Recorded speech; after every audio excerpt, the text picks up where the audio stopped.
Hey guys, welcome back to Wrestling News 365. Hope everyone is doing very, very well, having a good Saturday. As always, there is a ton of news stories to get into today, so let's get straight into today's stories. And let's start off talking about former Divas Champion and NXT Women's Champion Paige, because Paige has reiterated her desire to come out of retirement, referencing Daniel Bryan and Edge. Because, of course, Daniel Bryan and Edge were both on SmackDown last night. They're both active competitors in WWE right now, and they both had previously WWE enforced retirements. Very similar to Paige, so she's using these two as potentially some inspiration to come out of retirement later on in her life. Now, former two-time Divas Champion Paige is hoping to follow the footsteps of WWE Hall of Famer Edge and Daniel Bryan and come out of retirement from a career-ending injury. Now, during a backstage segment on last night's edition of SmackDown on Fox, Edge said that Bryan returning to the ring in 2018 inspired him to do the same.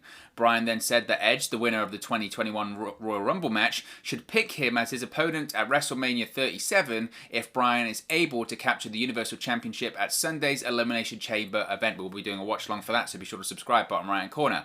Edge then asked Bryan if he would call that a dream match. Bryan said that some people would call it long overdue, to which Edge said those people would be right. Now, when reacting to this segment on SmackDown on Friday, Paige tweeted, quote, "One day with a fingers crossed emoji." She was responding to a tweet on the WWE on Fox Twitter account, which captioned, quote, "retirement," while sharing the Edge and Bryan exchange. Now, Beth Phoenix, the wife, of course, of Edge, reacted to Paige saying, quote, "You deserve it." Paige, of course, retired in 2018 after suffering a career-ending neck injury during a house show. She had previously been out with a neck injury, had to undergo surgery because of that, and now, unfortunately, she is retired.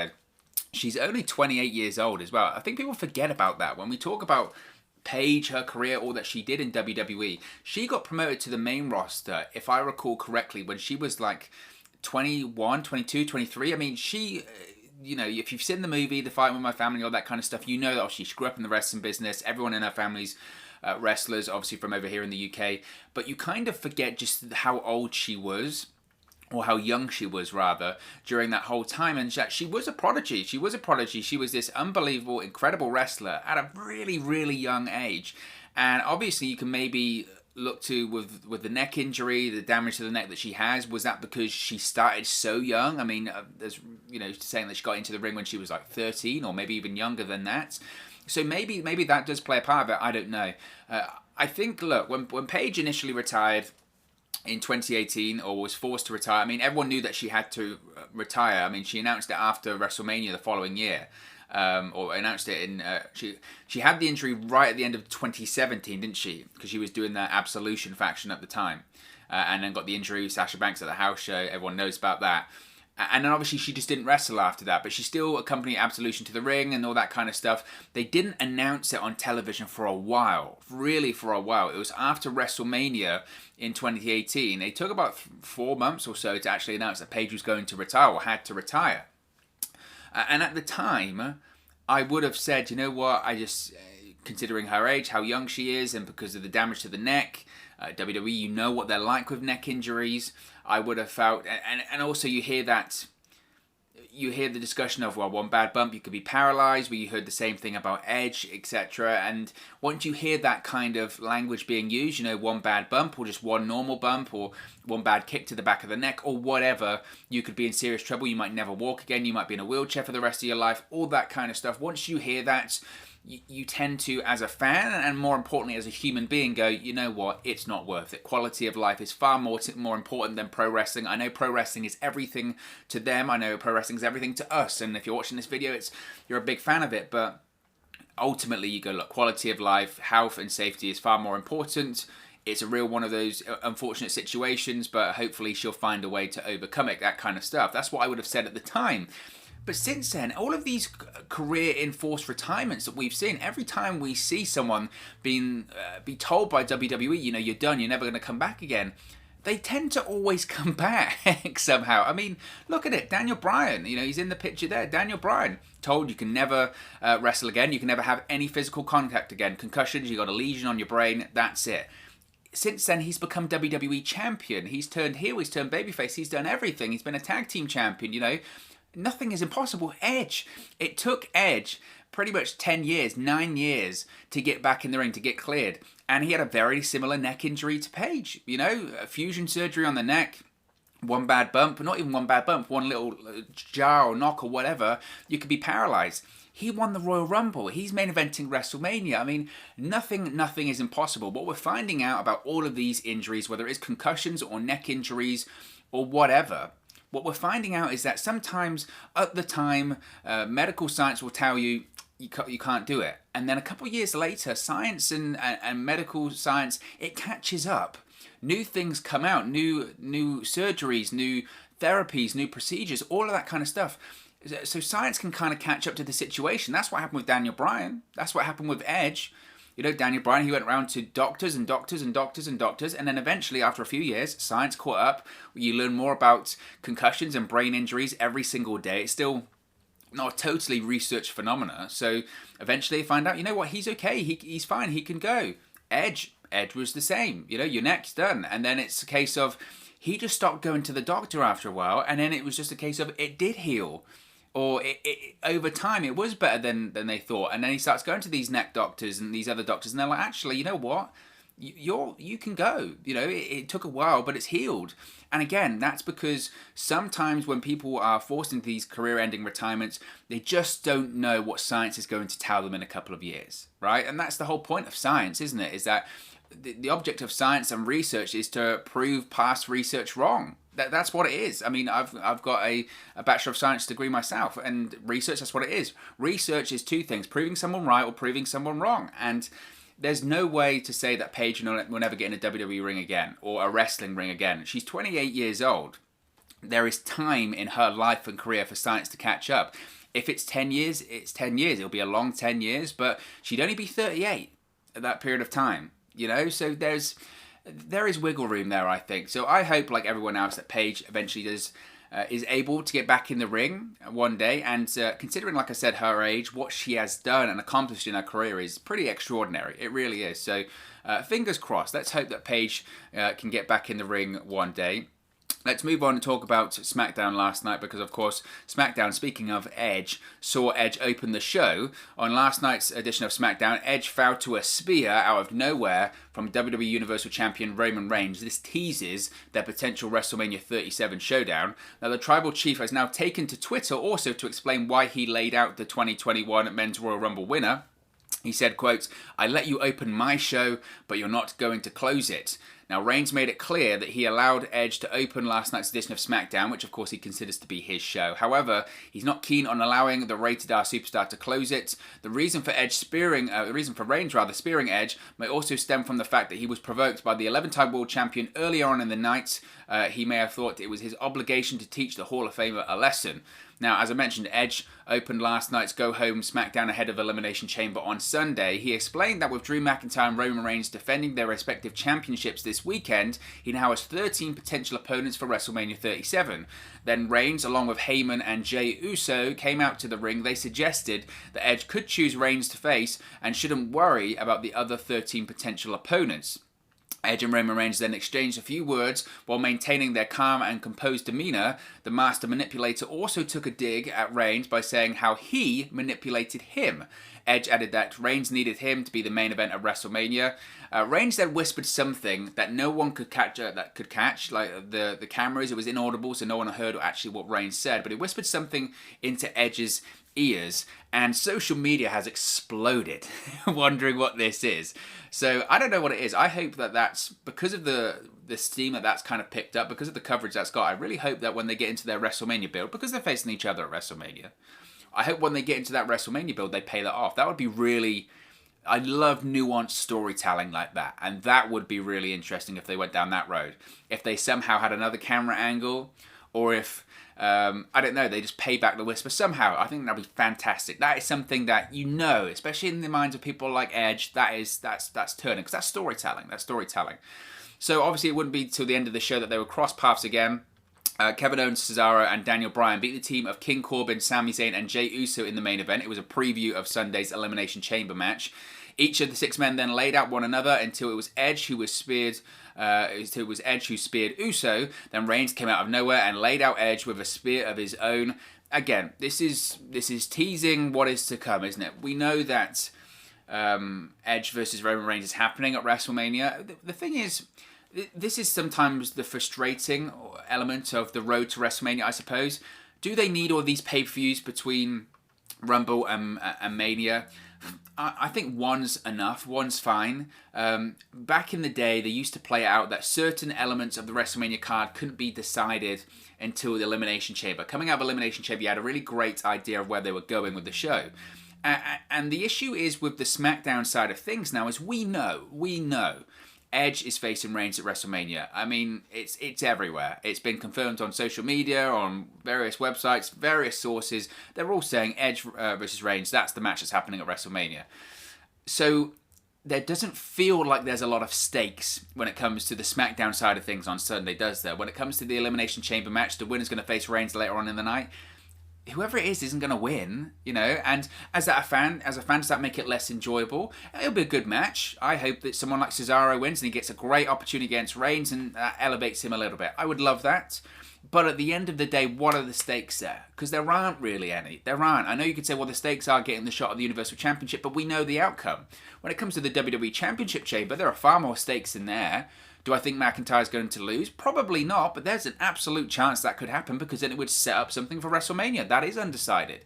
So I think that potentially that's the issue for Sunday, but we're going to be doing a load of Elimination Chamber stuff over the next 48 hours or so, so be sure to check the channel out for that. I'll go into way more depth about that. But in terms of the Edge and Reigns interaction, loved it. I mean, if we're getting more of that on the road to WrestleMania, I'm all for it. I thought it was great. I thought it was fantastic.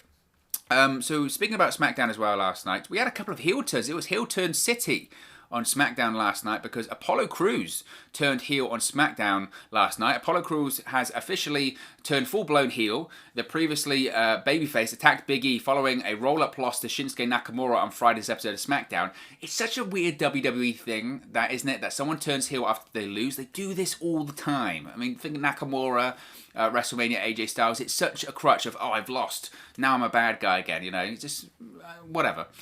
Crews then also attacked Nakamura after the match, which prompted Big E to get off his ringside couch and demand that Apollo stop.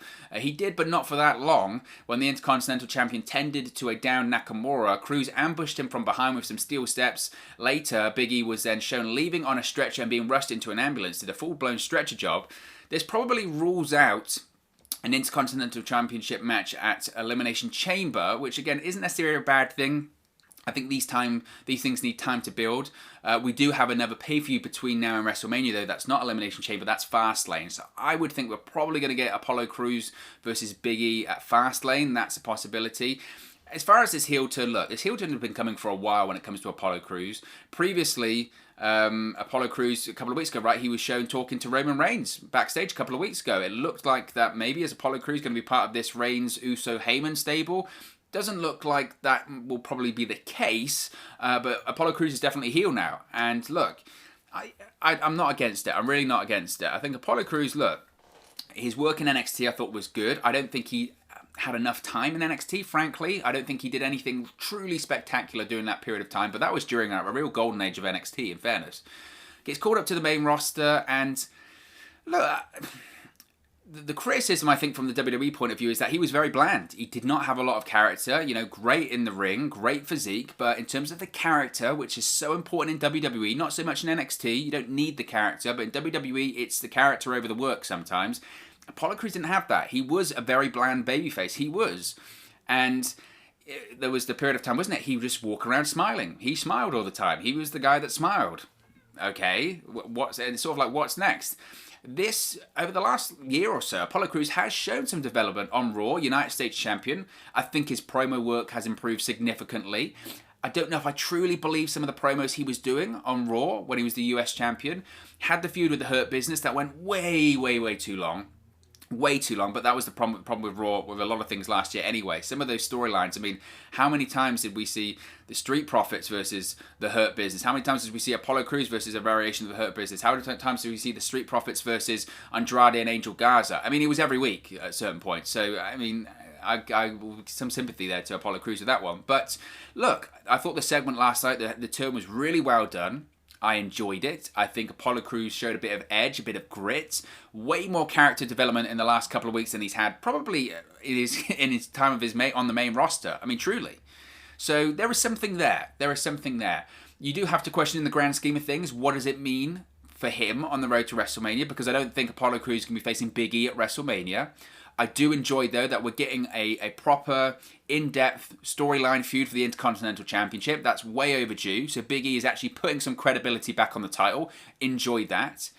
So do I think Big E versus Apollo Crews is going to be involved at WrestleMania? No. I still hope, and I don't know this is just speculation on my point, I still do hope we get the long-anticipated Big E versus Christian match for the Intercontinental Championship at WrestleMania. That would be a lot of fun. But look, Apollo Crews, when it comes to the Intercontinental Championship, of course, nothing's decided right now. So anything can and will happen when it comes to the IC title. So if Apollo Crews does good work, if he puts himself in that conversation, maybe it will lead to better things. And look, this is Apollo Crews turning heel on SmackDown on Fox, which is the most viewed WWE show that they have right now. It's a really big opportunity for Apollo Crews. So, I'm not against it. I thought it was well done, and I'm interested to see where it goes next. But I mentioned it was the night of heel turns. We got another one. A really strange one, because Chad Gable and Otis, they're healed now as well. Because Chad Gable and Otis have apparently turned heel. Last night's SmackDown on Fox saw Gable and Otis face Rey Mysterio and his son Dominic Mysterio in tag team action, while the SmackDown tag team champions Robert Roode and Dolph Ziggler were on commentary. Now the match ended in a DQ, with the win going to the Mysterios after Otis delivered splashes to Rey while ignoring the 5 count from the referee, while Gable, the legal man, cheered him on. Now after match, the Alpha Academy ignored the referee as Gable pulled Rey back over to their corner so Otis could deliver another big splash from the second turnbuckle. The boos got louder, which again, WWE controls that narrative of what is booed and cheered, especially in the Thunderdome, so it's a heel turn. It's certainly a heel turn, as Gable hyped Otis up, standing tall, while Rey was shown down in the ring and Dominic was down at ringside. Now, a heel turn for the Alpha Academy has been kind of teased a little bit for a couple of weeks now, but not to this extent. It kind of felt like it came out of nowhere, frankly. But it looks like WWE finally pulled the trigger this week. Now, it's going to be interesting to see where this leads. Does it lead to a title shot from Roode and Ziggler for the Mysterios or the Alpha Academy? I don't know. But look, it felt weird. It did feel weird. You've got 3 legitimate tag teams on SmackDown there. That's a thumbs up. I mean, I'm always advocating that we need proper tag teams on SmackDown or in WWE in general. We need proper tag teams, proper tag team wrestling. We need to put some credibility back on the tag team titles. You've got 3 proper tag teams here. I know initially these were, Roode and Ziggler, singles guys put together. Gable and Otis, singles guys put together. But the Alpha Academy is a team name. Roode and Ziggler, they're the Dirty Dogs, and they're wearing matching ring gear. The Mysterios are obviously a tag team, they're father and son. That feels pretty legitimate in terms of having tag teams. That feels like a bit of an emphasis on tag team wrestling. How long will that last? I don't know. WWE goes through peaks and troughs where they decide that they're interested in tag team wrestling, and then it disappears. Is this linked to NXT being so heavily focused on tag team wrestling and actually getting some decent results in terms of people critically acclaiming it and also saying, people get actually watching NXT on Wednesday nights? I don't know. Maybe WWE and Vince McMahon have decided, oh wait, tag team wrestling can work. Regardless, the heel turn felt a bit, like I said, like it had been subtly teased, but it kind of came out of nowhere. Otis is such an interesting proposition at the moment, isn't he? Because you think of the year that he has had. I mean, 12 months ago, he was arguably in one of the hottest angles on the roster when it comes to the Dolph Ziggler-Mandy Rose storyline. People found it a bit cheesy. I loved it. I thought it was so well done. It's one of the best sort of soap opera storylines that WWE have successfully pulled off in a long, long time. That was so successful. Otis had such personality and charisma and comedic timing that he went on to win the Money in the Bank briefcase. And at the time, and I always stress this when people say, oh, what a failure, why did they give it to him? At the time, it wasn't necessarily a bad decision. People were saying, there is something there. It felt like there was something there. It felt like Otis was this unique character, sympathetic babyface. It felt like potentially there could be something there. And at the time as well, in 2020, you had Roman Reigns away. You had these superstars away from WWE and SmackDown. We were in a pandemic, WWE was backed into a corner there, and they wanted to try something different. Ultimately, it didn't work. Is it Otis' fault that it didn't work? I don't think so, necessarily. I don't think he was ever really put in the position to succeed when it came to that. And then after a while, it just became very obvious it's not the right guy to hold that Money in the Bank briefcase. And if anything, the Money in the Bank briefcase became an albatross around the neck of Otis, really. So now, fast forward a year later, he's in a tag team, he's just turned heel. It feels like this WWE game once again of chess where they're trying to figure out what's the best position to put Otis in. And it feels like after a while they try, and nothing works because they never really give it the chance to work, or they don't put Otis in the position to work, and then they just give up. And we've seen them do this a couple of times, or many times over the years. Aleister Black's off TV right now. Say what you will about it, that being with Zelina Vega and all that kind of stuff. It's a similar situation. They try these different things. They never give her an opportunity to succeed, and then what happens? They give up. They say, "Oh, it's not working. We'll give up." You know, you got to give things an opportunity to succeed. And if this is a renewed focus on tag team wrestling, again, I'm all for it. I love tag team wrestling. I'm the biggest advocate for tag team wrestling. So if this leads to a greater emphasis and focus on that, I'm all for it. Speaking of the Mysterios as well, it's been confirmed, reportedly anyway, that this romance storyline between Murphy and AALYAH Mysterio has finally been dropped. WWE reportedly dropped the romantic storyline between Murphy and AALYAH Mysterio on WWE SmackDown. AALYAH has not appeared on WWE television since the December 4 episode of SmackDown on Fox. That was when Murphy lost to King Corbin in singles action. Now, the Wrestling Observer newsletter has reported the angle was just abruptly dropped out of nowhere. Now, there's no backstory or behind-the-scenes information as to why AALYAH and the Murphy storyline was dropped, but WWE has now done away with it. It's possible that the creative just had no idea where to take the storyline, so it was nixed. Murphy has not wrestled since the December 4 loss to Corbin, as we mentioned. He did appear on SmackDown last week during the Seth Rollins return promo with other superstars surrounding the ring, but he was never acknowledged. He was just there, like a lame duck. This is significant as Rollins, of course, was feuding with Murphy and the Mysterio family when he took time off in November to be with his fiancée Becky Lynch for the birth of their first child together. Since he's come back, they've not really acknowledged it. It looks like Rollins is going to be feuding with someone like Cesaro now and wearing crazy suits as well. Now, it was previously reported that WWE did indeed have plans for Murphy, Rey Mysterio, and Dominic Mysterio to feud with King Corbin, Steve Cutler, and Wesley Blake, but that feud was nixed when Cutler tested positive for COVID-19 and was removed from television because of that diagnosis. That led to WWE dropping Corbin's stable with Cutler and Blake, and Cutler being released from the company.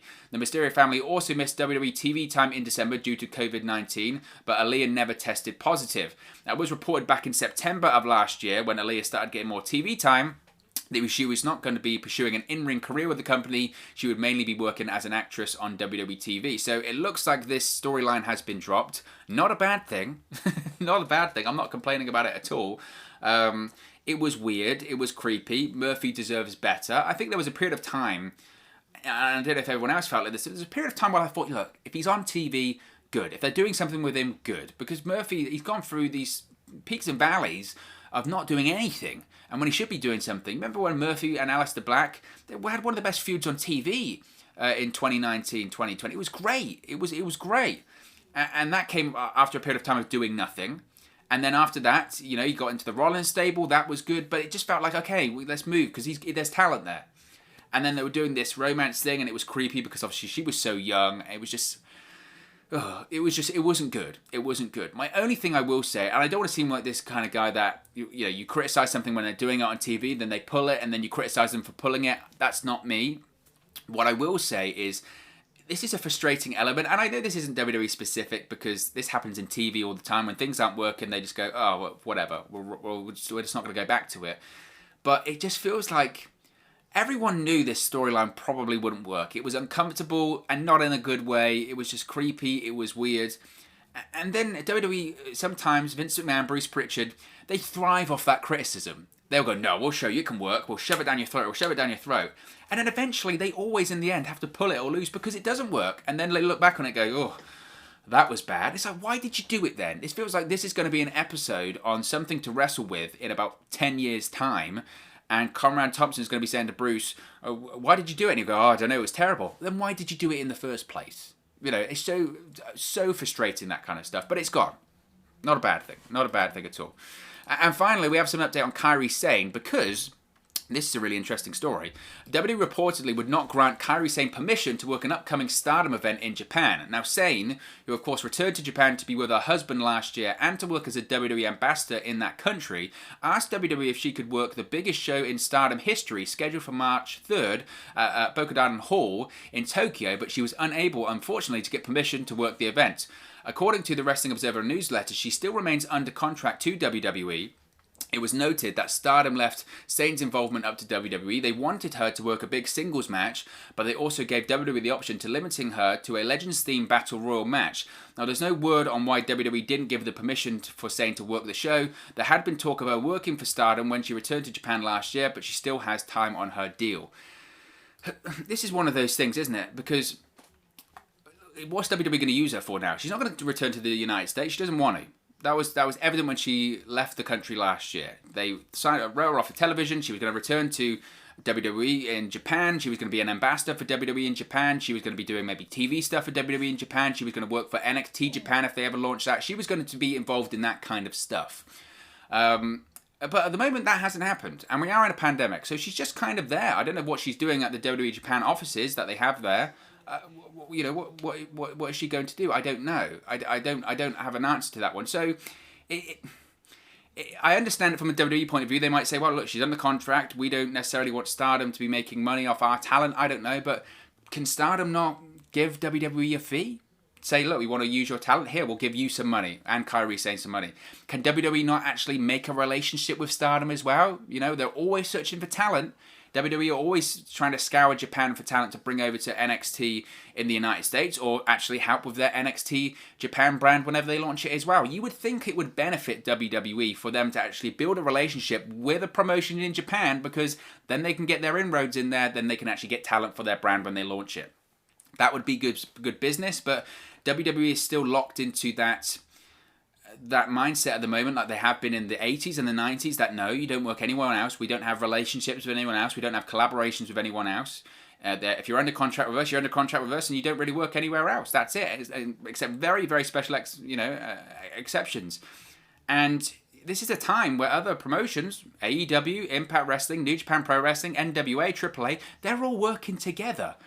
You would think WWE would look at that and they would say, look, it works. It works. You know, this isn't the 1980s anymore. This isn't the 1990s. You have to get along with some companies. It's good business. So it's frustrating, but it's not surprising. It's not surprising in the least. But of course, as always, this is just one man's opinion. What are your thoughts on the news stories we've spoken about today? Let me know your thoughts in the comment section below. I'll do my best to respond and reply to all of your comments. Really enjoy interacting with you guys, talking about WWE, AEW, Impact Wrestling, New Japan Pro Wrestling, all things pro wrestling here on the channel. So be sure to get involved in the community. Drop a comment below. All opinions are welcome. If you have enjoyed this video, please do smash a like on the like button too. Really does help us out here on YouTube, go up the rankings and get into people's recommendation feeds if they haven't seen our videos previously. But most importantly, if you haven't already, please do subscribe to WrestleNews365. You can do that by clicking the bottom right hand corner of the screen right now, or if you wait a few seconds, there'll be a subscribe button at the end of this video along with another video for you to watch. Thank you very much for watching, listening, streaming, or however you come across this video today, and I'll speak to you again very, very soon. Hey guys, thank you for watching, listening, streaming, or however you come across this video today. Be sure to click on the video on the right there to watch our next video, or click the bottom there to subscribe, or the bottom right hand corner. Thank you very much, and I'll speak to you again very soon.